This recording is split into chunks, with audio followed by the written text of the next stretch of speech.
بسم اللہ الرحمن الرحیم۔ قال رسول اللہ صلی اللہ علیہ وسلم لا یؤمن احدکم حتی اکون احب الیہ من والدہ وولدہ والناس اجمعین، صدق رسولہ النبی الکریم۔ میرے محترم ناظرین، اس دفعہ کا ماہ ربیع الاول ایسے موقع پہ آیا ہے جب مسلمانان پاکستان مہنگائی اور بجلی کے بلوں کی وجہ سے پریشان ہیں۔ مہنگائی نے اور بجلی کے بلوں نے سفید پوش طبقے کی کمر توڑ کے رکھ دی ہے، تو اس موقع پہ میرا اور آپ کا فرض بنتا ہے کہ ہم لوگ فضول لائٹنگ کی بجائے، مساجد پہ چراغاں کرنے کی بجائے، اپنے گھروں میں، بازاروں میں، مارکیٹوں میں چراغاں کرنے کی بجائے وہی پیسے اپنے کسی رشتہ دار کو، اپنے ہمسائے کو یا کسی غریب کو دے کر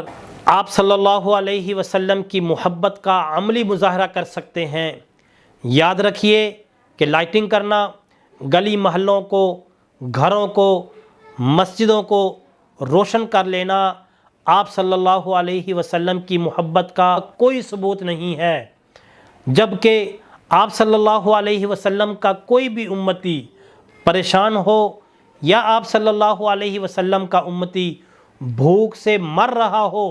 اور جان بوجھ کر اس کی مدد نہ کی جائے بلکہ فضول کاموں میں رقم کو خرچ کر دیا جائے، تو یہ آپ صلی اللہ علیہ وسلم کی قطعاً محبت نہیں ہے۔ یاد رکھیے، نجات کے لیے آپ صلی اللہ علیہ وسلم کی محبت کا ہونا بلکہ کامل محبت کا ہونا ضروری ہے۔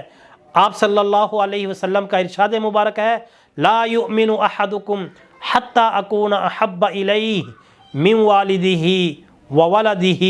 والناس اجمعین، کہ تم میں سے کوئی ایک بھی اس وقت تک کامل مومن نہیں ہو سکتا جب تک کہ میں اس کو، اس کی اولاد، اس کے ماں باپ اور تمام دنیا کے لوگوں سے محبوب تر نہیں ہو جاتا۔ لہٰذا میری آپ تمام مسلمانوں سے دست بدستہ گزارش ہے، درخواست ہے آپ سے کہ آپ اس دفعہ فضول پیسے خرچ کرنے کی بجائے غرباء کی مدد کیجئے اور آپ صلی اللہ علیہ وسلم سے محبت کا عملی ثبوت دیجئے۔ اللہ تعالی ہم سب کا حامی و ناصر ہو۔ اے ماہ عرب، اے نور عجم،